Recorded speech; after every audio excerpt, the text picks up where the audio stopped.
Listo. Ok, ya hemos visto lo que era todo lo relacionado con el olfato, con el tacto, con el gusto, con la audición y nos faltaba la visión. La visión es uno de los sentidos especiales, de repente más complejos que tenemos. Es un sentido bastante especial, vamos a decir. Frente a todos los sentidos especiales, es uno de los más desarrollados. Y quizá es uno de los sentidos que nos separa del resto de los mamíferos. ¿Listo?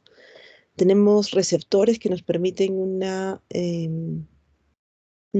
recepción, valga la redundancia, de distintos estímulos. Y el procesamiento de esos estímulos nos permiten también identificar figuras, permiten identificar una gama extensa de colores.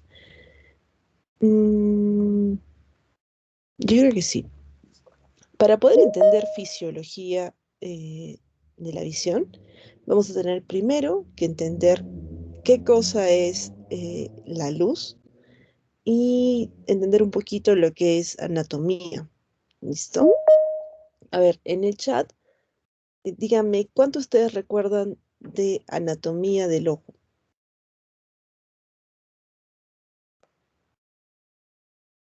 Por ejemplo, ¿qué partes recuerda? Y así en base a eso me va a ser más sencillo de repente avanzar.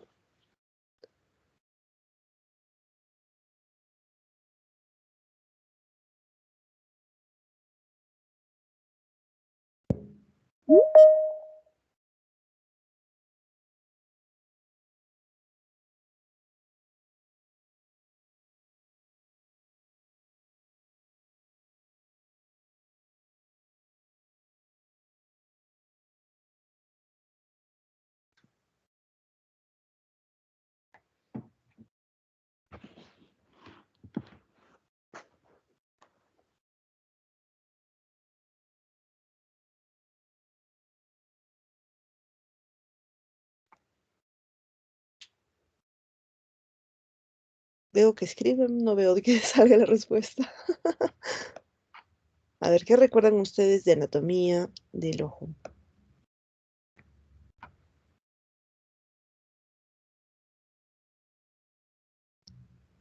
Y ustedes saben que nosotros hemos desarrollado quizás esa visión porque probablemente era más sencillo para nosotros tener una idea de los objetos peligrosos que nos rodeaban. Entonces, este es un sentido también de supervivencia. Ujú. Muy bien, excelente. ¿Ya? Se recuerdan cosas. Excelente.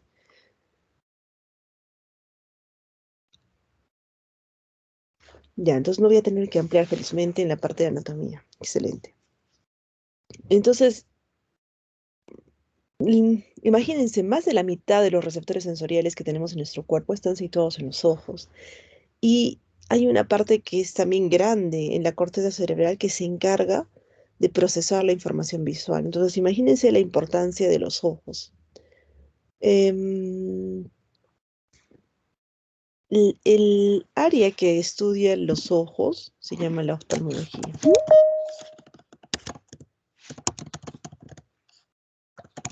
¿Eso? Y el médico que se encarga de esto es el oftalmólogo. ¿Ok? Mm, como ustedes saben, la luz visible es parte de un espectro electromagnético. Esto es importante. ¿Cuál es el estímulo para que nosotros podamos captar o ver? Es el espectro electromagnético. ¿Listo? Esa radiación electromagnética es la energía en forma de ondas. Y recuerden que esa energía irradia desde el Sol. Ahora, van a haber varios tipos de radiación electromagnética, como por ejemplo los rayos gamma, X, los rayos UV, y dentro de ese aspecto, que pueden ver ustedes acá, tenemos la luz visible, ¿listo? Después tenemos la radiación infrarroja, los microondas y las ondas de radio. Pero eh, el espectro que está relacionado con picos consecutivos de ondas electromagnéticas, nosotros vamos a llamar a esta parte las ondas electromagnéticas y entre cada onda tenemos una longitud, un espacio. Si por ejemplo esto estuviera más, a ver, vamos a ver. Ujú.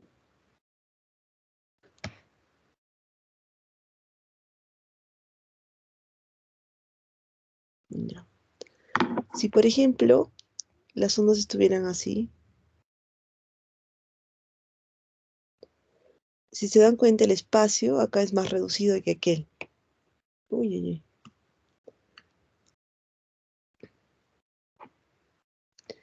uy. A ver, no sé qué pasó acá. Se ha vuelto más pequeñito. ¿Listo? Cosa diferente que, por ejemplo, las ondas estuvieran así. La longitud de onda también sería diferente. ¿Listo? Entonces, cuando nosotros hablamos de las longitudes de onda, estamos hablando de esto, del espacio entre una onda y otra. ¿Listo? Entonces, en la luz visible nosotros vemos un espectro electromagnético con longitudes de ondas que van desde 400 nanómetros para la luz violeta hasta 700 nanómetros para el rojo. En ese espectro, por ejemplo, tenemos el índigo o el morado, bueno, más tirado como al azul, y luego tenemos el azul, el verde, el amarillo, el naranja. Entonces, el primer concepto que ustedes tienen que recordar es longitud de onda. ¿Listo? Nuevamente, las longitudes de ondas van a variar desde cortas hasta largas. ¿Listo? Generalmente, si es que nosotros no solamente vemos la luz visible, sino vemos los rayos de la radiación electromagnética, vamos a ver de que tenemos, por ejemplo, rayos gamma, como el que estamos viendo acá, que tienen longitud de onda mucho menor al nanómetro. O, por ejemplo, las ondas de radio, que tienen una longitud de onda superior a veces hasta el metro. Entonces, este espacio entre la onda y onda es mayor a 1 metro. ¿Listo? Entonces, los ojos nos permiten a nosotros, los seres humanos, detectar la luz visible. Es decir, que la capacidad que nosotros tenemos generalmente está entre 400 nanómetros y 700 nanómetros.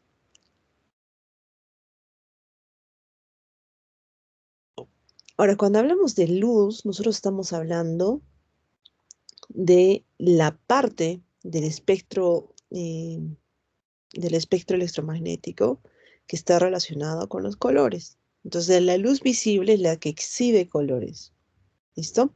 Dependiendo de la longitud de onda, obviamente. Mm, Si se dan cuenta, yo he dicho que hasta el 700 nanómetros es el rojo, pero a medida que va creciendo la longitud de onda, vamos a entrar al espectro de los rayos infrarrojos. ¿Listo? Infrarrojos. O sea, quiere decir que están por debajo del rojo. Son rayos que no necesariamente nosotros podemos percibir. Lo mismo los UV. Los UV están, miren, cerca del espectro violeta. Es un espectro que nosotros a simple vista no podemos detectar. ¿Listo?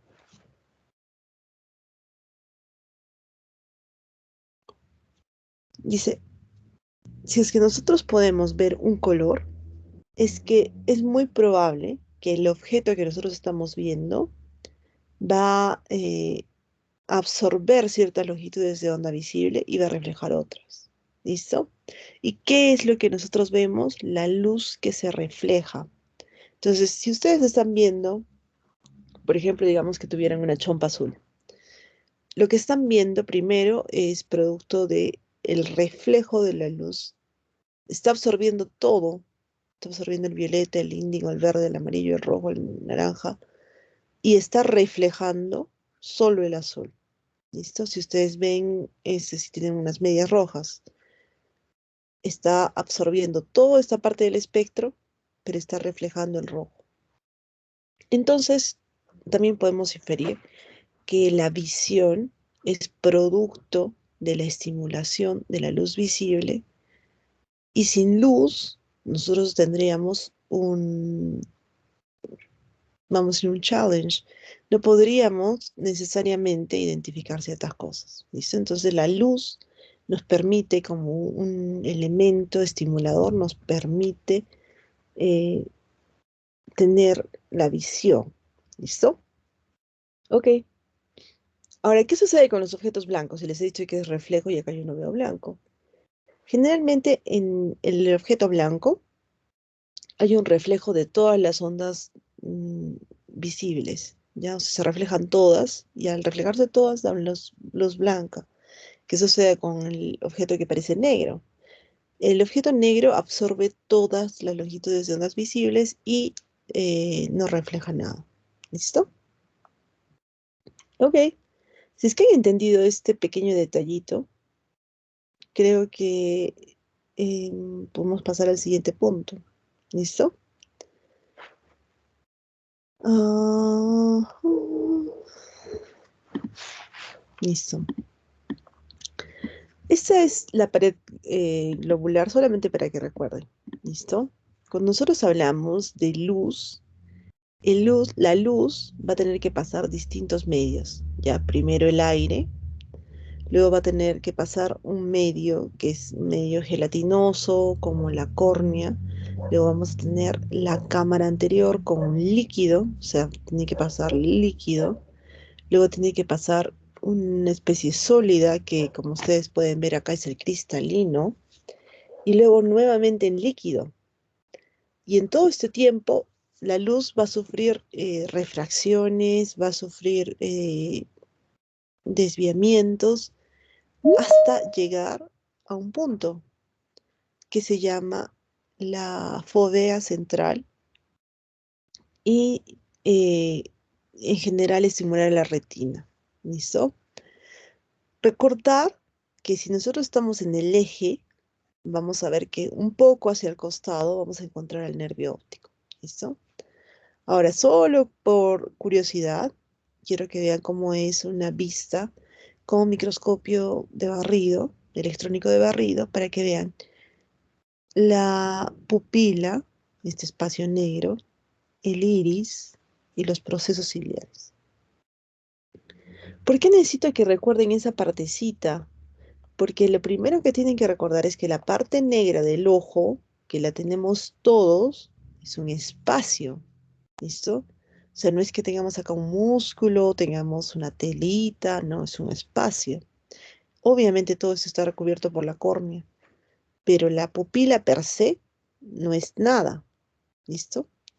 Lo que forma la pupila es cómo termina los procesos ciliares y el iris. ¿Listo? Entonces, nosotros a veces decimos la pupila se contrae, la pupila se dilata. Contrae quiere decir que está más pequeña, dilata significa que está grande. Pero lo que verdaderamente queremos decir es de que hay una contracción del músculo radial de la pupila, que es un músculo de la pupila que está acá afuera, que va a hacer variar el diámetro de lo que es el iris. ¿Listo? Mm, y quizás en este aspecto tendríamos que repasar verdaderamente de una manera sencilla lo que es la retina. ¿Listo? Esto que está de acá amarillo, que ustedes pueden ver, se llama retina. ¿Listo? Es la capa más interna del globo ocular. El globo ocular tiene 3 capas. ¿Listo? Si es que no recuerdan, tenemos la esclerótica, que es una capa fibrosa. Luego vamos a tener una túnica vascular o coroides. Y luego vamos a tener la retina. ¿Listo? La retina va a estar relacionada con los 3/4 y posteriores del globo ocular. Y se considera que la retina es el inicio de lo que es la vía visual. ¿Listo? ¿Cómo podemos nosotros observar? Si les he dicho que esto es un hueco, nosotros podemos observar al ojo con un oftalmoscopio. ¿Listo? Que es un instrumento que va a proyectar luz dentro del ojo y nos va a ofrecer una imagen amplificada de la retina. Ahora, también vamos a poder ver un poquito de los vasos nerviosos y también el nervio, sobre todo el inicio del nervio. El nervio óptico es el par 2. Ya hemos visto que el olfatorio es el par 1, ahora el óptico el 2. Y vemos que la superficie de la retina es el único lugar del cuerpo donde los vasos sanguíneos, uno, pueden verse directamente y examinarse, es decir, podemos detectar patologías. Y esto generalmente lo hacemos, por ejemplo, en la hipertensión, en la diabetes, en las cataratas o cuando hay enfermedades de la mácula. Y también es un lugar donde nosotros tenemos puntos destacables. ¿Ya? ¿Qué puntos destacables tenemos? Por ejemplo, la papila óptica, que es el sitio donde el nervio óptico sale del globo ocular. Podemos hallar la arteria central de la retina, que pueden ver ustedes acá, con su recorrido y sus ramas. Eh, la arteria central de la retina es una rama de la arteria oftálmica. También tenemos la vena central de la retina, que también es reconocible, también tiene ramas. Y es también posible observar esta área que se llama mácula, que tiene una fovea central. La mácula se llama mácula lútea. Si recuerdan ustedes, lútea le decíamos nosotros a todo lo que es amarillo. ¿Listo? Ahora, la retina va a consistir de una capa que va a ser pigmentada y de una capa que es neuronal. ¿Listo? La capa pigmentada es una lámina de células epiteliales que va a contener melanina. Ya eso también recuerden, capa pigmentada, melanina. Y va a estar situada entre la coroides, que pueden ver ustedes acá, coroides, entre la coroides y la capa neural de la retina. ¿Listo? La capa neural o sensorial de la retina es una proyección encefálica, ¿ya? Tiene como que muchas partecitas o estratos. Y esos estratos van a procesar lo que es los datos visuales y nos van a enviar impulsos nerviosos hacia los axones del nervio óptico. Hay tres capas de neuronas retinianas. Las capas de células fotorreceptoras. Voy a poner acá. Estoy empleando en la retina porque ya habrían entendido en este momento de que la retina es uno de los aspectos importantes para que ustedes conozcan la fisiología. Entonces, si es que no recuerdan esto, va a ser un poco más sencillo. Entonces, capa de células fotorreceptoras. Luego vamos a tener la capa de células bipolares y la capa de células ganglionares. ¿Listo? Ahora, estas capas de neuronas van a estar separadas por dos zonas. La capa sináptica externa y la capa sináptica interna. ¿Listo? ¿Y qué sucede en esas capas? Nosotros vamos a tener el contacto de mm, el contacto sináptico que nos va a ayudar. ¿Listo? Ok. A ver, esta es la respuesta de la pupila a distintas intensidades de luz. Como pueden ver ustedes, la pupila se va a volver más pequeñita y a este aspecto se le va a llamar miosis,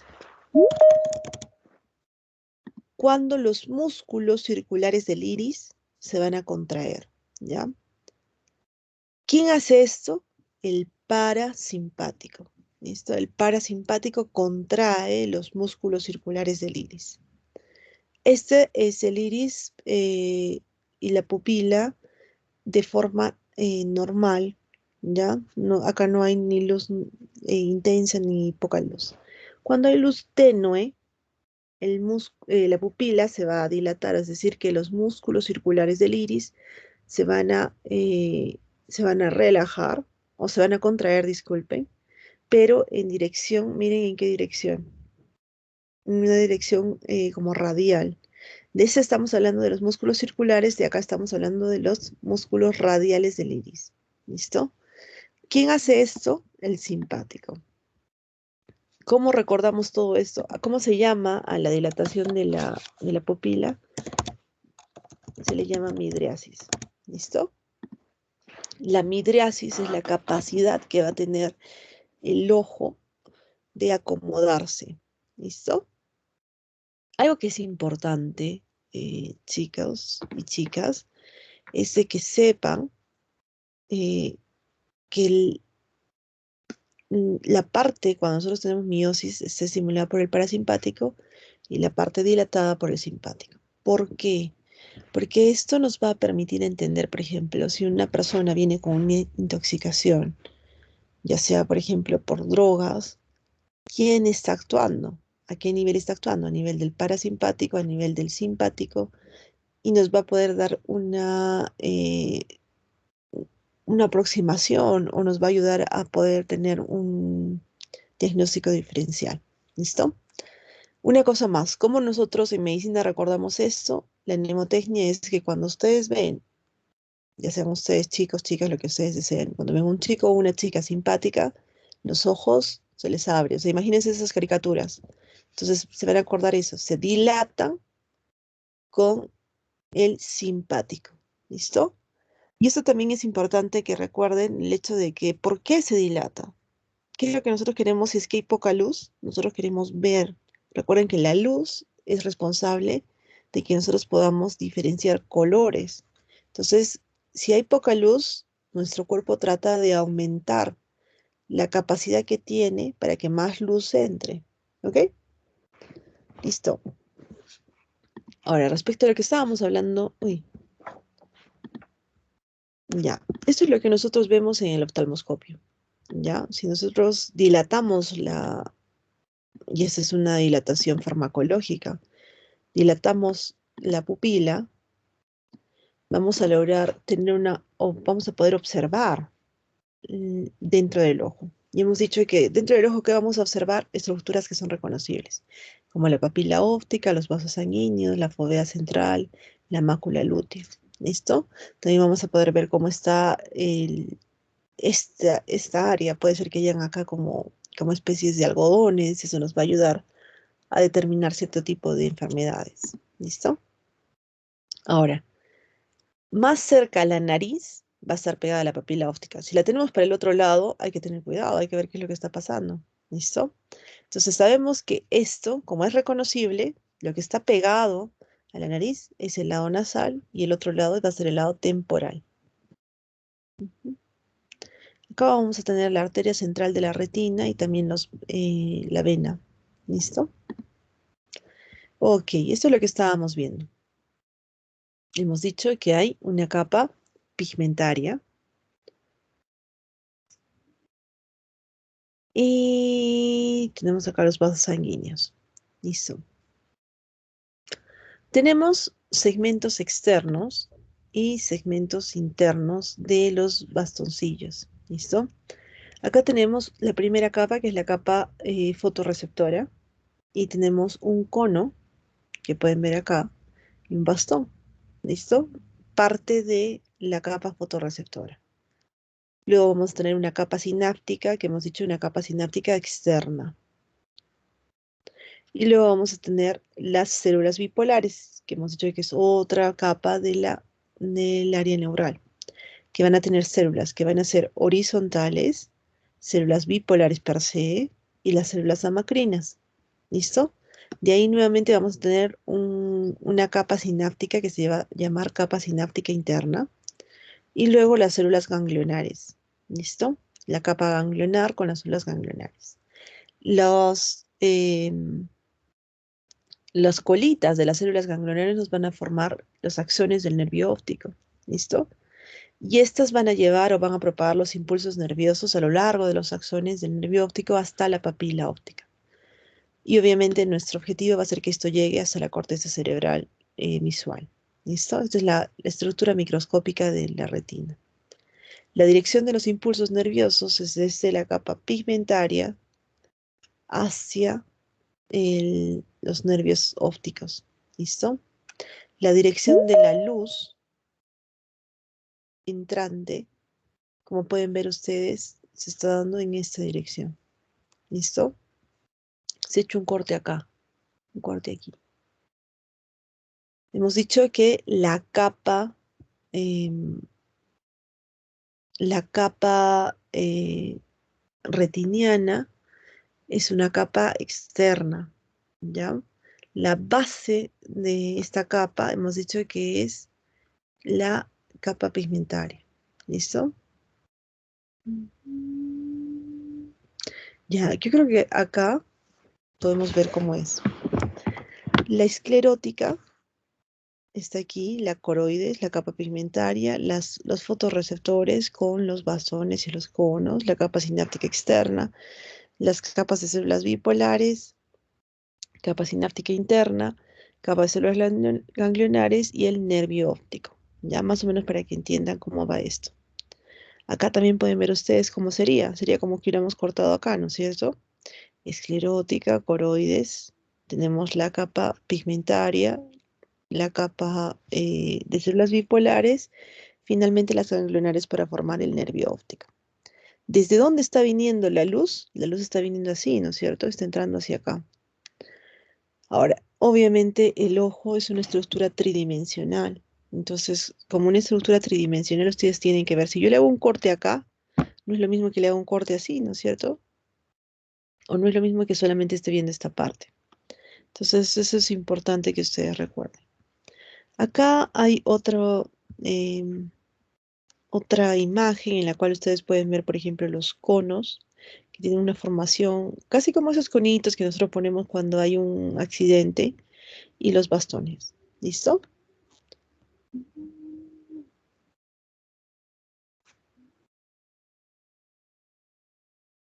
Ya. Ok, yo creo que ya podemos, si esto se ha entendido, creo que era lo necesario para poder entender lo que es el ojo, la fisiología del ojo. ¿Listo? Vamos a pasar al modelo para que ustedes se den cuenta.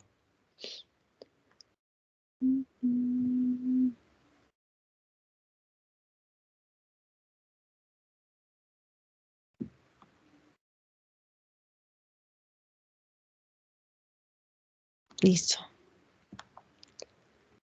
Ok, este es el modelo de las células fotorreceptoras. Listo, si nosotros queremos hablar de visión, de fisiología de la visión, sí o sí tenemos que hablar de las células fotorreceptoras, porque tienen un rol trascendental en, en determinar cómo nosotros vamos a ver, ¿ya? Creo que vamos directo a fin de que ustedes puedan entender. ¿Listo? Los bastones y los conos fueron denominados así porque su aspecto externo. ¿Listo? Miren, acá tenemos la capa pigmentaria, ¿ya? Las células pigmentarias de la retina.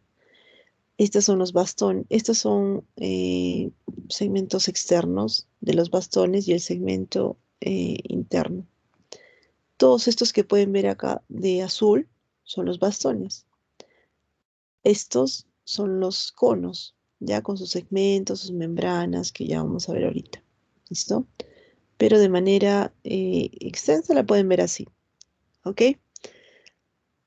Ahora vamos a ver los segmentos. Hemos dicho que las células tienen segmentos. Acá vemos que el segmento externo es es una parte cilíndrica, mientras que el segmento externo de los conos, si se dan cuenta, tiene la forma de un cono. Recuerden que esto lo han estudiado más o menos en 1930 y tantos, quizá 36 o aproximadamente por esas fechas. Y las personas tuvieron la capacidad de ver cómo se veían externamente. Entonces le dijeron, uy, esto se parece a un cono, es un cono. El otro se parece a un bastón, es un bastón. ¿Listo? Los fotopigmentos, cuando nosotros hablamos de la capa que está aquí, los fotopigmentos son proteínas, primero para que entendamos. Son proteínas que van a estar en la membrana, son proteínas integrales de membrana. Eh, no hemos dicho que la capa pigmentaria está relacionada con la melanina. Ya estamos hablando acerca de esto. Cuando hablamos acerca de los conos y bastones, vamos a ver que tiene fotopigmentos, a eso me refiero. Y esos fotopigmentos van a ser proteínas integrales que van a estar en la membrana.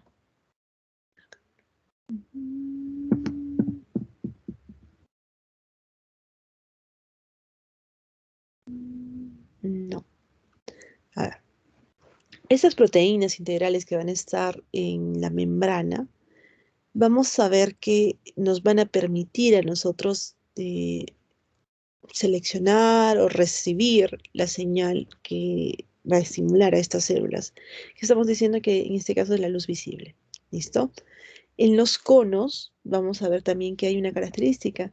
Y como pueden ver ustedes, la membrana, esta es la base del cono, la membrana está plegada, si se dan cuenta, una tras otra, de una manera en la cual va a tener como un plisado.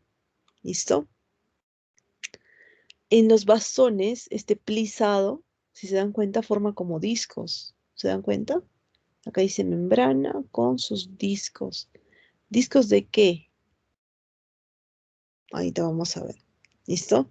El segmento externo de cada bastón puede llegar a tener hasta 1000 discos. ¿Listo? O sea, tenemos como si es que fueran moneditas, si se dan cuenta. Está plisada. Entonces, eh, aunque ustedes no lo crean, se van a generar segmentos nuevos, justamente esta parte externa, con mucha facilidad. Se cree que se agregan 1 a 3 discos nuevos en la base de cada segmento externo por cada hora. Sí, imagínense, los discos viejos se desprenden de la punta de los bastones de acá, se van desprendiendo y son fagocitados por células epiteliales pigmentarias. ¿Ya? O sea, por acá va a haber algunas células que van a tener la capacidad de fagocitar. El segmento interno, entonces esto es el segmento externo, ¿no es cierto? Ya hemos visto el segmento externo, tanto de conos como el segmento externo de bastones. Ahora vamos a ver el segmento interno. Los somas, proceso axonal, segmento interno. ¿Listo? El segmento interno, vamos a ver que va a tener primero un núcleo. Estamos ahí viendo el núcleo. Luego va a tener un complejo de Golgi. Mm, un complejo de Golgi. Y luego vamos a tener muchas, pero muchas mitocondrias, como pueden ver ustedes acá. ¿Listo? Estas mitocondrias nos van a ayudar, recuerden ustedes, con funciones. Ahora, en el extremo proximal del fotorreceptor, vamos a ver que vamos a tener una especie de bulbo, que es esta partecita. Si se dan cuenta. Este bulbo o proyección bulbosa va a estar llena de vesículas sinápticas. A ver acá que nos han puesto. Este es un cilio. ¿Listo? Ahora, para que nosotros entendamos cómo funciona la traducción o la transducción visual, primero tenemos que ver que la luz va a ser absorbida por un fotopigmento o pigmento visual. ¿Listo? Es una proteína que por cambios estructurales, cuando absorbe la luz en el segmento externo de un fotorreceptor, va a iniciar eventos que van a producir un potencial de acción del receptor. ¿Listo? Los tipos de fotopigmentos que tenemos, ahora, en los bastones vamos a tener la rodopsina. ¿Listo? Cuando hablemos del fotopigmento de todos los bastones, vamos a hablar de la rodopsina. ¿Listo? Ahora, si es que nosotros vamos a hablar de los conos, vamos a ver distintos tipos de fotopigmentos. El primero es los conos que van a poder detectar los colores azules, los colores verdes y los colores rojos. ¿Listo? Entonces, eh, los conos van a tener receptores para distintos colores. El bastón solamente receptores que se llaman rodopsinas. ¿Listo? A estos discos inclusive se les llama discos de rodopsina. La visión de los colores es el resultado de cómo nosotros percibimos y cómo se activan selectivamente diferentes fotopigmentos de los colores. ¿Listo?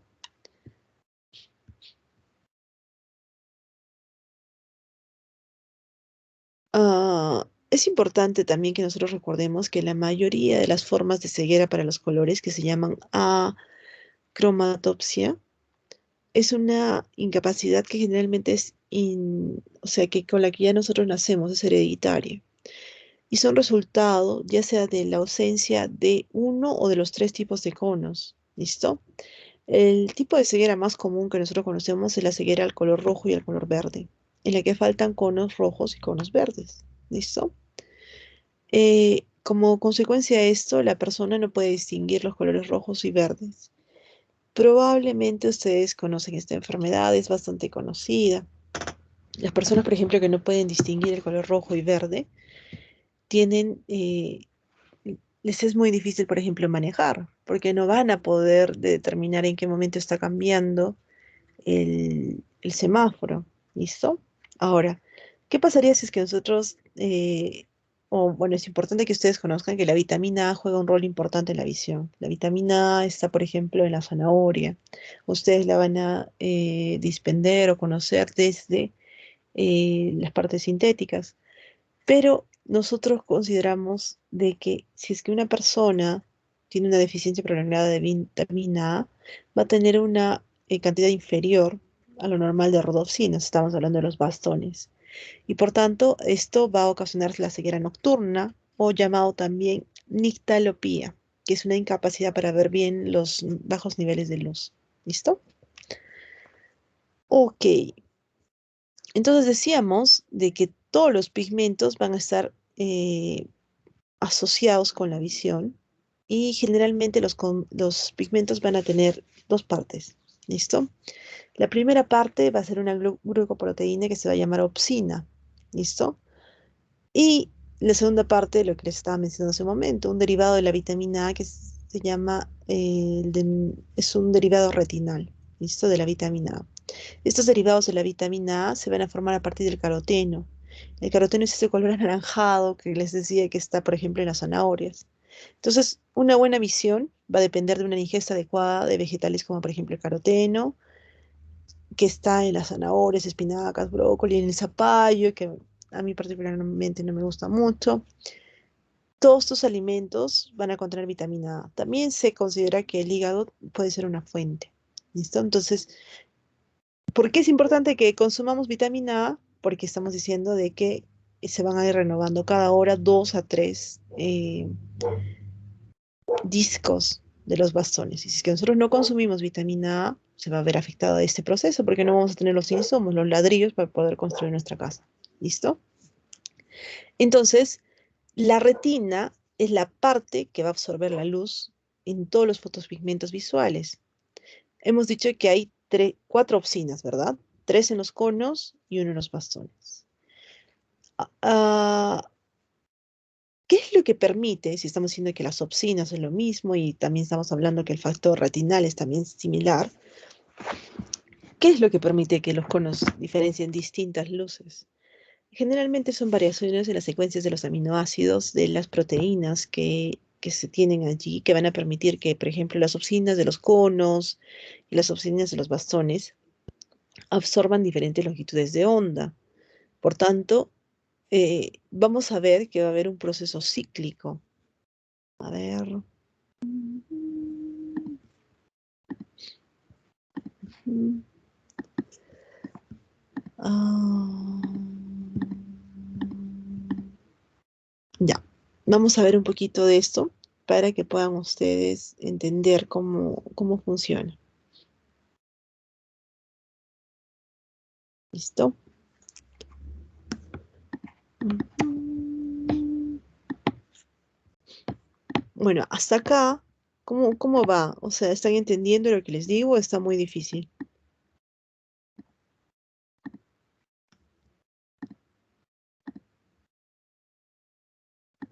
Yo creo que fisiología, solamente fisiología del ojo, yo creo que nos podemos tomar siquiera unas 2, 3 clases. A ver, los leo, chicos.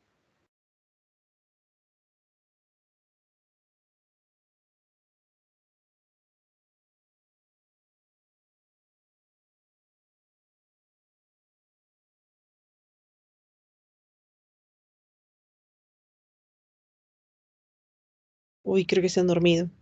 O no tengo señal y no me están escuchando.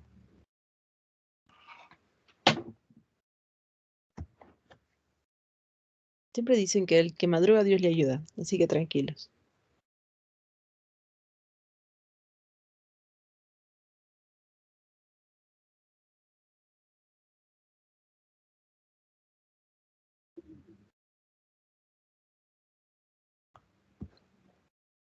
Sí se entiende. Gracias, María José. Listo, excelente. Entonces, voy a necesitar que probablemente una vez que nosotros terminemos esto, ustedes vuelvan a leer, de repente de acá 2 días, de acá 3 días, porque si no, lo que han entendido hoy día, o lo que están entendiendo hoy día, puede ser que se olvide, ¿ya? Entonces es importante que ustedes revisen. Listo. Entonces hemos dicho que eh, van a ver un ciclo, ¿ya? Vamos a verlo con este esquema porque me parece interesante. Acá vamos a ver un bastón y del bastón ya sabemos que la parte externa va a contener los discos que tienen un pigmento que hemos dicho que en el caso de los bastones se llama rodopsina. ¿Listo? Acá pueden ver la membrana. Habíamos dicho que los fotopigmentos son proteínas transmembrana, o sea que van a cruzar la membrana desde un lado hasta el otro. Estas cositas ustedes ya la han visto, lo hemos visto en la primera fase cuando hemos visto estructura de membrana. ¿Se acuerdan ustedes? Bueno, acá van a ver a la rodopsina con su parte opsina, que pueden ver ustedes acá, que está representada de plomo, y su factor retinal, que es una parte del caroteno o vitamina A. ¿Listo? Entonces tenemos las dos cosas, el fotopigmento y el fotopigmento que tiene la parte retinal y la parte opsina. Ahora, ¿qué sucede? Vamos a empezar en el 1, ¿ya? Primero vamos a tener la luz. La luz va a causar una isomerización retinal, ¿ya? ¿Eso qué quiere decir? En la oscuridad, eh, la, la proteína, bueno, la, el retinal, así se llama, no se preocupe. El retinal va a tener una forma de curva. Esta curvita va a tener, que se va a llamar cisretinal. Este cisretinal va a encajar en una fracción de opsina del fotopigmento. ¿Listo?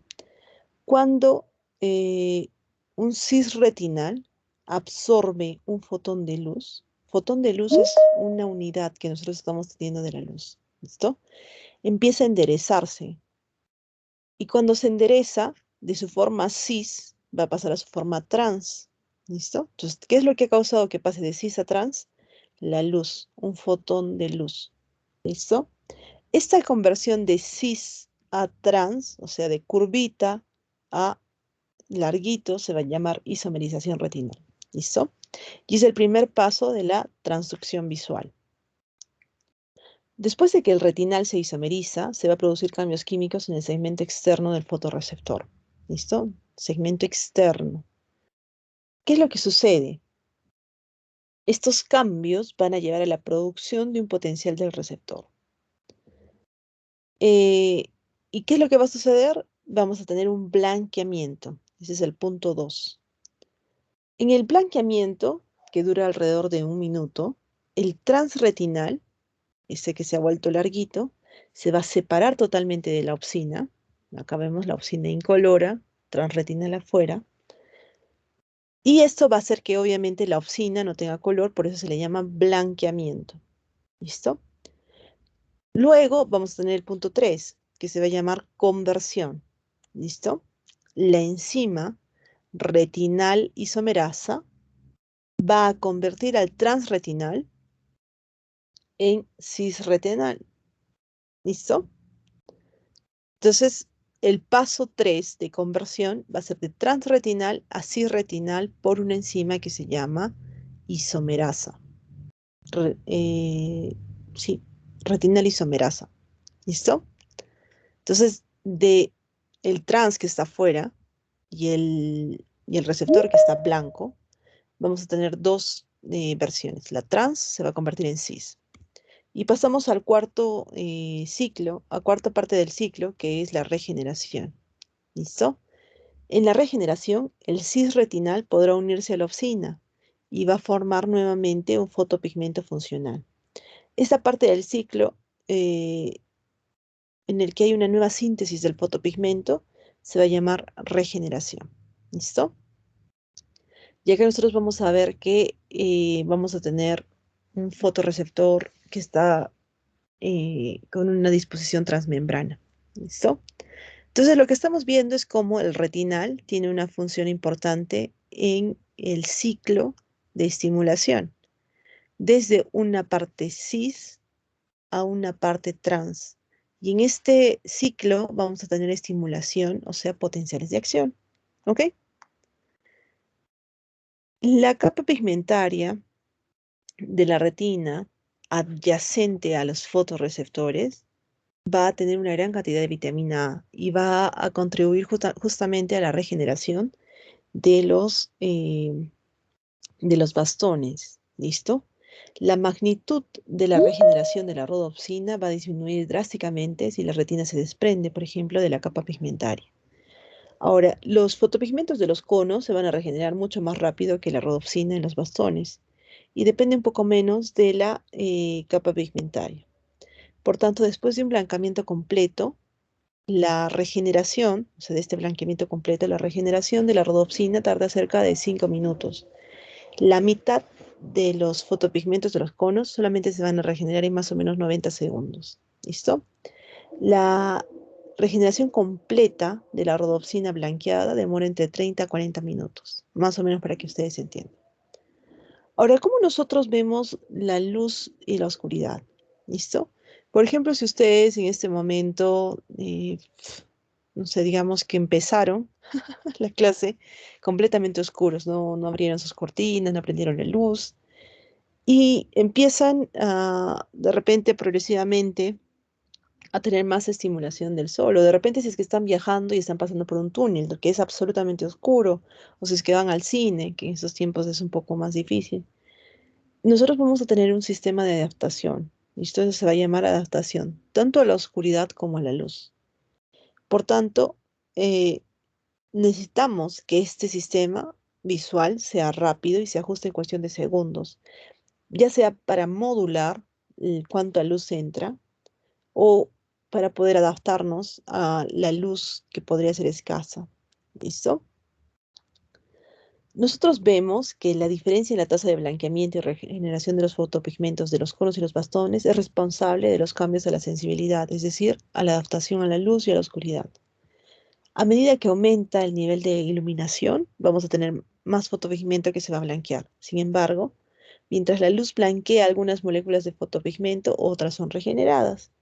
En la luz diurna, la regeneración de la rodopsina no se mantiene a la par del proceso de blanqueamiento, por lo que los bastones van a contribuir poco en la visión diurna. Ya vamos con ese primer aspecto. Los bastones contribuyen poco con la visión diurna. Ahora, respecto a los conos, vamos a ver que los conos se van a regenerar con mucha rapidez y por tanto la forma cis está siempre presente, inclusive si es que nosotros tuviéramos luz muy brillante. Ahora, si es que tenemos la forma cis siempre presente, vamos a poder tener justamente este cambio, ¿no es cierto?, de cis a trans y por tanto vamos a tener la capacidad de seguir el ciclo muchas veces. Ahora, ¿qué sucede en la oscuridad?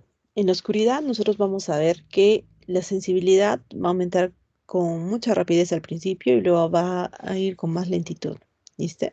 ¿Listo? En la oscuridad total, casi nosotros tenemos una regeneración completa de los fotopigmentos como los conos en los primeros 8 minutos de adaptación a la oscuridad. ¿Listo? Después vamos a ver inclusive que si es que nosotros llegamos al umbral lumínico, vamos a ver que, por ejemplo, un destello casi va a tener un color. ¿Listo? La rodopsina se va a regenerar más lentamente y nuestra sensibilidad visual con la rodopsina va a poder detectar inclusive fotones. ¿Listo? A ver. Imagínense que es súper noche, ustedes tienen un garaje y algún familiar suyo les dice que vaya al garaje. Si ustedes van directamente a una parte completamente oscura, Inicialmente va a ser un poco difícil que reconozcan, que vean algo, pero a medida que ustedes van a estar allí, se van a adaptar, van a aumentar su sensibilidad a la luz. Inclusive pequeños destellos de luz le van a permitir a ustedes tener imágenes. ¿Listo? Entonces, si es que ustedes van a utilizar más la rodopsina en la oscuridad, van a tener, por ejemplo, una visión que va a ser un poco más relacionada con un gris, con blanco, y los niveles luminosos muy bajos, como por ejemplo la luz de las estrellas, van a hacer que los objetos aparezcan en tonos grises, porque solamente van a estar funcionando, por ejemplo, algunos conos. ¿Listo? Bien entendido, sí. O sea, cuando estamos hablando acerca de sensibilidad a la luz, vamos a ver distintos aspectos. Vamos a ver la capacidad de regeneración tanto de los conos como de los bastones. ¿Listo? Y nos van a permitir eso, ver cómo es que se regenera todo. ¿Listo? Ahora vamos a ver un poquito de la fototransducción. ¿Listo? La fototransducción es el proceso por el cual nosotros vamos a tener estimulación de luz y esta va a ser convertida en un potencial. ¿Listo? La activación del fotorreceptor por la luz va a causar un potencial que no solamente va a ser polarizante, sino va a ser hiperpolarizante en el receptor. Entonces, cuando el fotorreceptor está en reposo, es decir, en oscuridad, la célula va a estar ligeramente o relativamente despolarizada. ¿Listo? Ahora vamos a ver un poquito, me parece que es esta la imagen. Ujú.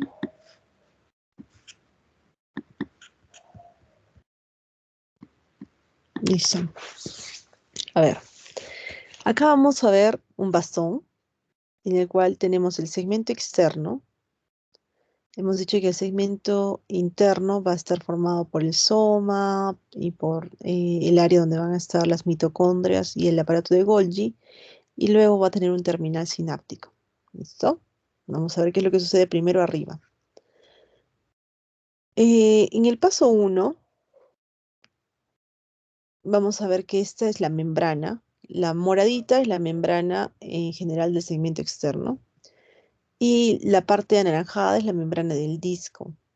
En- Dentro del disco vamos a tener la parte interna y de manera transmembrana tenemos el fotopigmento. ¿Listo? Si es que estamos en los bastones, estamos con la rodopsina. O sea, tenemos la opsina y tenemos la parte retinal. ¿En qué forma? Cisretinal. Hemos dicho que en la oscuridad el cisretinal es la forma que va a estar asociada a este fotorreceptor. ¿Listo? Esa es la parte 1. Es la parte en oscuridad tenemos así. ¿Listo? ¿Qué otros aspectos necesitamos ver? Uno, necesitamos ver a la transducina, que en este momento está inactiva.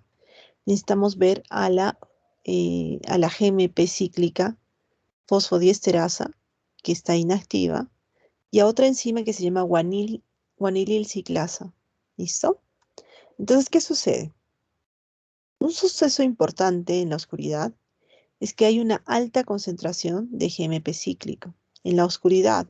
¿Listo? Esta alta concentración de GMP cíclico se debe a una producción continua que vamos a tener de GMP cíclico por la guanilil ciclasa. ¿Listo? Esta guanilil ciclasa o guanilato ciclasa va a estar en la membrana de los discos y va a estar produciendo permanentemente altas cantidades de GMP cíclico. ¿Listo? Una vez que se producen altas cantidades de GMP cíclico, vamos a tener la parte 3. Estamos yo que hay una alta concentración.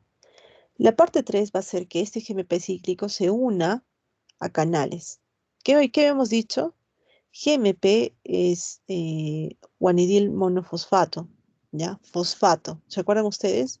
Decíamos que el fosfato es una parte importante de lo que era la moneda de la célula para poder tener reacciones. Entonces, al unirse justamente a un receptor en este caso a canales con compuertas de GMP cíclico, va a permitir la entrada de uno de nuestros favoritos, que es el sodio. ¿Se acuerdan que nosotros veíamos sodio, calcio, potasio como estrellas en todo lo que es la señal celular?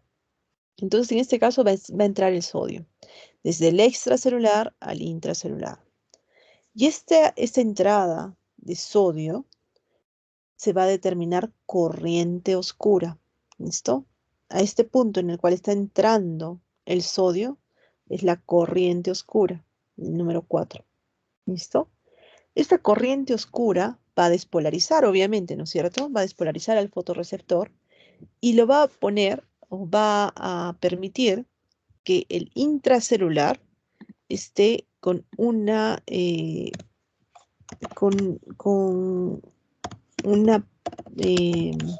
un voltaje negativo, pero no tan negativo. Si ustedes recuerdan, nosotros decíamos que la mayoría de las estructuras estaban entre menos 70 y las neuronas habíamos dicho entre menos 90 y tantos, ¿ya? Pero cuando hablamos acerca de la membrana del bastón, o vamos a hablar acerca del citosol del bastón, está más o menos en menos 40. Habíamos dicho que el potencial de reposo típico, ya estamos diciendo, más o menos estaba oscilando entre menos 70 y menos 90. ¿Listo? Entonces, esta despolarización que se está causando, que es una despolarización imagínense ustedes, cuando la célula esté oscura, ¿listo? Se va a propagar desde el segmento externo, que hemos dicho acá, desde este segmento externo hacia la terminación sináptica, ¿listo? Entonces, esta despolarización nos va a permitir que la membrana de la parte sináptica, que tiene canales de calcio, con compuerta de voltaje, recuerden ustedes, con los que tienen compuerta de voltaje, se pueden abrir cuando nosotros tenemos episodios de despolarización. ¿Listo? Entonces, esta despolarización va a mantener estos canales abiertos y va a permitir que el calcio, que está afuera, ingrese. ¿Listo? Esto es un canal regulado por voltaje de calcio. Entonces, el calcio va a ingresar y si es que ingresa el calcio, ¿qué es lo que va a permitir? Va a permitir que las vesículas que nosotros tenemos aquí sinápticas se unan a la membrana y haya una liberación o una exocitosis de vesículas sinápticas. Y estas vesículas que dentro de ellas contienen neurotransmisores van a hacer que en la parte sináptica se liberen neurotransmisores. ¿Qué neurotransmisor? Generalmente el neurotransmisor de los conos y los bastones es un aminoácido que es el ácido glutámico. ¿Listo? Entonces, en la sinapsis tanto de los bastones, algunas células bipolares, el glutamato va a actuar como un neurotransmisor. ¿Listo? El, el glutamato va a ser, en algunos casos, inhibidor, ya que va a disparar potenciales inhibidores posinápticos. ¿Listo? ¿Y qué van a hacer estos potenciales posinápticos? Van a hiperpolarizar a las células bipolares y van a prevenir que éstas envíen señales a las células ganglionares. ¿Listo? Ahora, ¿qué sucede? Esto es en la oscuridad, ¿no es cierto? ¿Qué sucede cuando hay luz? Vamos a ver el otro ladito de la imagen. Ya. Entonces, eso es en la oscuridad. Estamos partiendo de la premisa de que en la oscuridad hay primero una despolarización de más o menos menos 40 milivoltios y una hiperpolarización de más o menos, hemos dicho, más o menos constante, con la secreción de glutamato que va a inhibir o va a hiperpolarizar el resto de las neuronas, vamos a decir, que continúan a fin de que no se estimule esa área. Respecto a cuando nosotros tenemos absorción de luz, vamos a iniciar los cambios que habíamos visto hace un momento, que es los cambios retinales. ¿Listo? Primero la luz va a incidir sobre la retina y el cis retinal va a tener isomerización y se va a convertir en transretinal. Paso 1, retinal a transretinal. Luego, esta isomerización retinal va a ocasionar que una proteína G, que ya hemos dicho que es la transducina, se active. Esta proteína G está localizada en la membrana de los discos. Una vez que la transducina se ha activado, va a activar per se a otra enzima, que es la GMP cíclica fosfodiesterasa. ¿Listo? Esta enzima, que también está presente en la membrana, va a hacer que se degrade el GMP cíclico, por tanto va a disminuir la concentración de GMP cíclico en el citosol. Y si es que se disminuye la cantidad de GMP cíclico, no vamos a poder abrir o vamos a cerrar en todo caso los canales regulados por CMP cíclico, porque ya no vamos a tener tanto CMP cíclico. Al regularse o al disminuir el ingreso de sodio, vamos a tener un potencial que va a ser hiperpolarizante. ¿Listo? Es decir, que nosotros vamos a tener una disminución del potencial de la membrana y este potencial que estaba en menos 40, ¿se acuerdan ustedes acá? Va a pasar a menos 65. ¿Listo? A menos 65 milivoltios. Ok. Y una vez de que cae el, el potencial hasta menos 65 milivoltios, esta propagación, esta hiperpolarización se va a propagar. ¿Hacia dónde? Se va a propagar hacia la parte externa que se llama la terminación sináptica. ¿Listo? Si es que se va a propagar, va a suceder el punto 7, que vamos a ver una regulación de justamente estos canales de calcio activados por voltaje. Se van a cerrar, ya no va a entrar em, tanto calcio. Y al disminuirse la cantidad de calcio en la célula, hemos dicho de que estas membranas van a estar más estables y por tanto ya no se van a fusionar y liberar los neurotransmisores. Es decir, que vamos a generar un potencial de acción que va a determinar una liberación que va a ser parcial de los neurotransmisores. Y de este modo, las células bipolares van a formar sinapsis con los bastones y vamos a suprimir justamente esta liberación de neurotransmisor inhibidor y se van a poder excitar y van a poder generar potenciales de acción desde las bipolares hacia las ganglionares y de estas van a transmitir justamente esa despolarización a los axones y al nervio óptico. ¿Listo? Esto es importante, chicos, que entiendan, porque es cómo funciona. ¿Listo? ¿Qué es lo que sucede? Nosotros cuando tenemos justamente esta estimulación, y estamos diciendo que la información va a ir desde las neuronas, eh, en general desde las neuronas externas, hacia eh, las neuronas posinápticas, vamos a ver que solamente 1 millón de células ganglionares están relacionadas con 126 millones de receptores. O sea, imagínense cuántas receptores tenemos para cuántas células ganglionares. ¿Listo?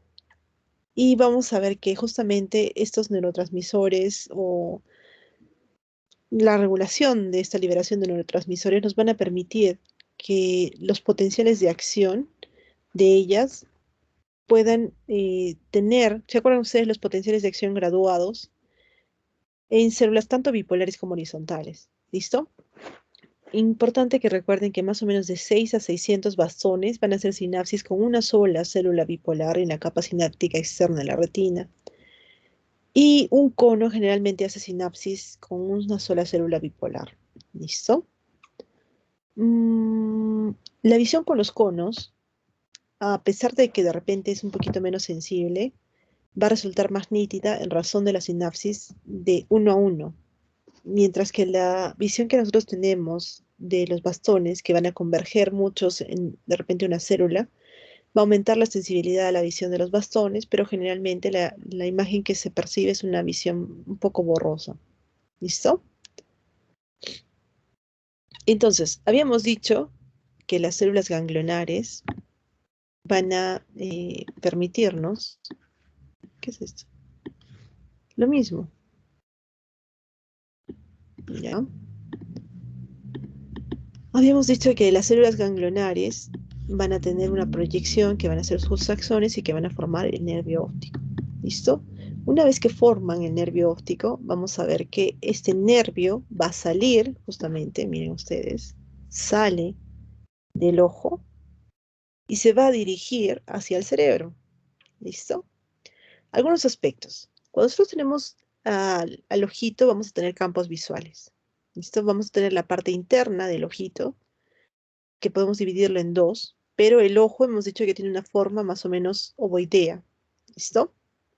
Vamos a tener un campo visual derecho, un campo visual izquierdo, y vamos a tener una visión que se va a juntar. Miren ustedes, la parte, vamos a decir esta parte, si fuera nasal, esta fuera la parte nasal, vamos a ver que de este lado la imagen se va a formar aquí, mientras que del otro lado se va a formar en el otro ojo, lo mismo.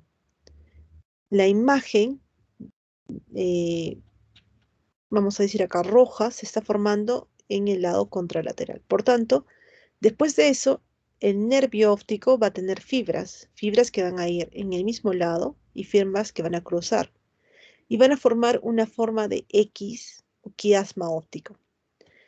Para entender esto es bien interesante. Probablemente cuando ya lleven semiología, vamos a poder ver un poquito lo que es visión y cómo examinamos esto. Pero lo que tienen que entender es que la imagen primero que estamos viendo es una reconstrucción de distintas partes que se han captado en distintas áreas del ojo. ¿Listo? Eh, este entrecruzamiento hace que también, por ejemplo, parte de la información esté, o vamos a decir al revés, si es que hay una lesión en un área, probablemente va a afectar ciertas partes contralaterales, ¿ya? De la visión. Ahora, una vez que pasan el quiasma, o sea, ese entrecruzamiento, vamos a tener unos tractos que se van a llamar tractos ópticos que van a llegar al mesencéfalo y luego van a llegar algunos otros a los núcleos geniculados laterales del tálamo. Siempre recuerden, el tálamo es como un ascensor, es el hall por el cual vamos a llegar a la parte ya grande que va a ser, por ejemplo, la corteza visual primaria. ¿Dónde están las cortezas visuales? Las cortezas visuales primarias están en la parte occipital, o sea, en la parte de atrás de su cabeza. ¿Listo? ¿Cómo se llama esa área? Área 17. ¿Y dónde se ubica? En el lóbulo occipital. ¿Listo? Vamos a ver que desde la parte del tálamo, del núcleo geniculado y a lo largo vamos a tener una radiación que se llama radiación óptica, donde también vamos a tener información que va a llegar finalmente a la corteza, como hemos dicho, cerebral occipital.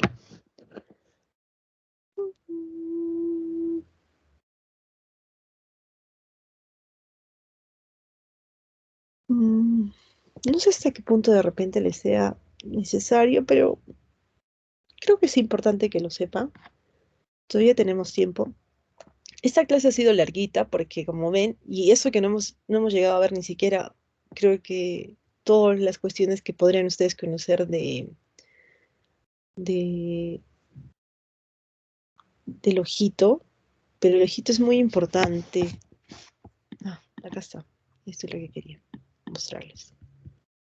Listo. Ok. Ese es el campo visual, más o menos para que ustedes conozcan y más o menos para que tengan una idea. ¿Listo? En la parte 1, ¿ya? Estamos viendo ojo izquierdo, ojo derecho. ¿Listo? Del ojo izquierdo y el ojo derecho vamos a ir del 1 al 6. ¿Listo? Estamos viendo que si es que nosotros tenemos un campo visual, donde tenemos una mitad nasal y una mitad temporal, los axones de todas las células ganglionares van a salir por un ojo, ¿ya? ¿A través de dónde? Hemos dicho de la papila óptica. Y van a formar el nervio óptico de su lado, que es el número 1, el nervio óptico. Luego, en el quiasma óptico, hemos dicho que se decusan, ¿verdad? forman una X. En el quiasma óptico, los axones de la mitad temporal, acá están viendo, el que está en rojo, la mitad temporal, va a, eh, va a ir directamente, no se va a decusar, y se va a ir, el número 2, hacia el núcleo geniculado. ¿Listo? El núcleo geniculado lateral del tálamo del mismo lado. Núcleo geniculado. Acá también. ¿Listo? Acá está el núcleo geniculado. La parte 3, que estamos viendo que los axones de la mitad nasal, esta parte nasal, los axones de la mitad nasal, van a cruzarse en el quiasma óptico y van a ir hacia el tálamo del lado opuesto o lado contralateral. Vemos acá cómo terminan en el mesencéfalo y esta línea que va a ir hasta el núcleo geniculado lateral del tálamo. ¿Ok? Entonces, mitad nasal, mitad temporal. ¿Listo? Ya estamos en el 3. El 4.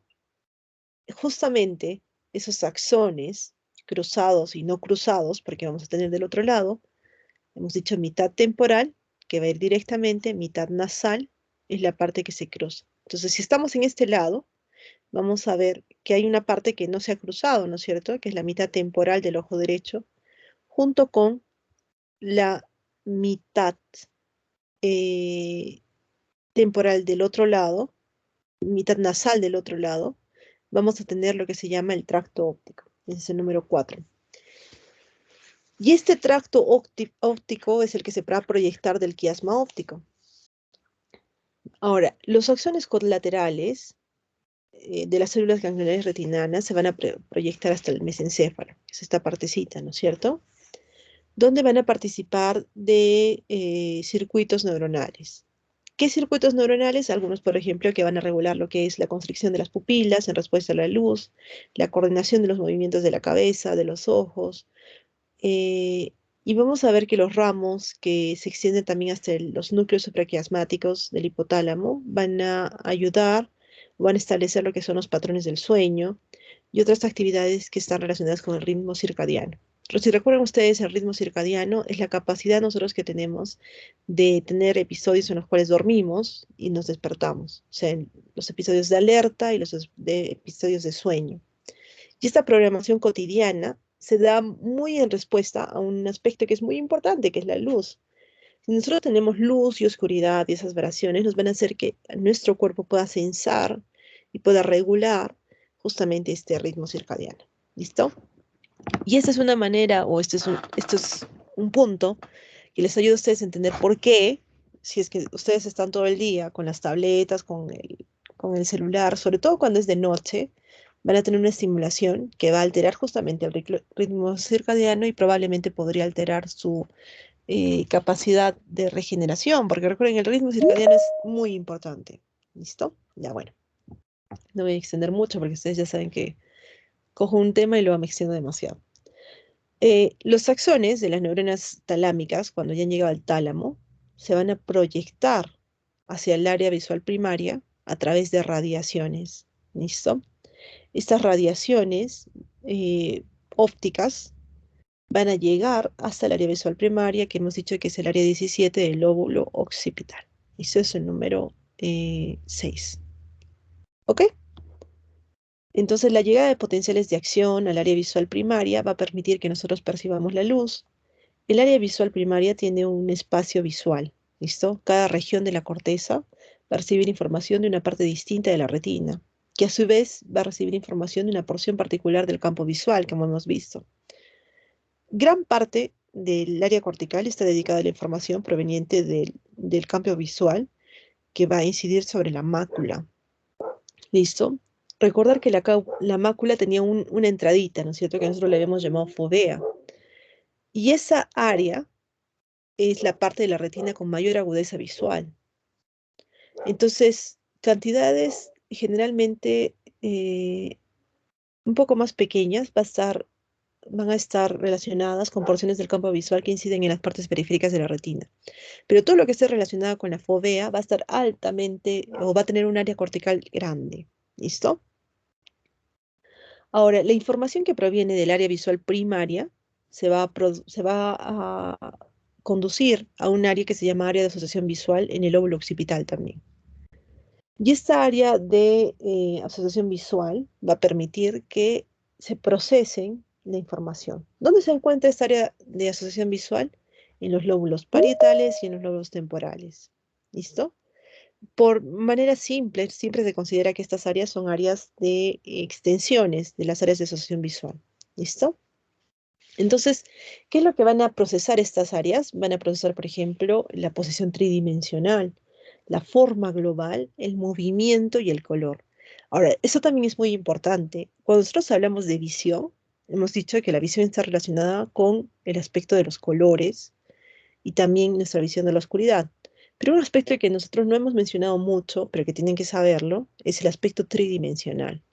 Cuando una persona tiene una deficiencia de visión, miopía, astigmatismo, la enfermedad que tuviera, va a tener también una alteración para determinar la visión en 3D. O sea, ¿qué quiere decir? Determinar profundidad y distancia. Y esa es una de las razones por las cuales una persona que maneja, si es que tiene una alteración visual, tiene que utilizar lentes. ¿Por qué? Las personas que no utilizan lentes, a pesar de que los necesitan y manejan, no son capaces de, por ejemplo, determinar bien la distancia hacia un bache, por ejemplo, o determinar ciertas proyecciones tridimensionales que son trascendentales. Obviamente esto no se los van a explicar en la academia de manejo o de repente algún familiar, pero ustedes tienen que saberlas porque están en una clase de fisiología, que la posición tridimensional, la forma global, el movimiento también son aspectos que se ven o que nosotros percibimos. ¿Listo? Y esto se reconoce a través de las áreas de asociación visual. Entonces, también nosotros tenemos asociación visual, o sea, vemos cosas, por ejemplo, un, algo, un perro, y podemos dirigir la mirada hacia el perro. ¿Listo? Eso nos puede, o sea, ese reconocimiento de que es un perro y no es un gato, es parte de las funciones del área de asociación visual. ¿Listo? Ujú. Creo que con eso hemos avanzado un montón, ¿no? O sea, un montón de cosas que de repente otros estudiantes no necesariamente sepan. Solamente para terminar, eh, les voy a dejar este cuadrito, que es un cuadrito donde tenemos el resumen de las estructuras, ya para que lo recuerden. La córnea, cómo nos permite el ingreso y va a refractar parte de la luz, la esclerótica, el iris, el cuerpo ciliar, la retina, que hemos dicho que va a recibir la luz y va a convertir en potenciales de acción, y va a llevar todo esto a través del nervio óptico, el cristalino, las cavidades anteriores y posteriores que van a refractar la luz. Y como les he dicho, para poder entender refracción de luz, tienen que entender los medios, como la luz, cuando viaja desde el aire hacia el agua, se va a doblar, ¿listo? Pero de allí nosotros tenemos el cristalino, que nos va a permitir que la imagen que se había doblado luego se concentre en un área. ¿Qué área creen ustedes que es? ¿Dónde creen nosotros que estamos concentrando la información? ¿Qué área era la más sensible del ojo? ¿Recuerdan ustedes? Ya para terminar, chicos, ya para terminar.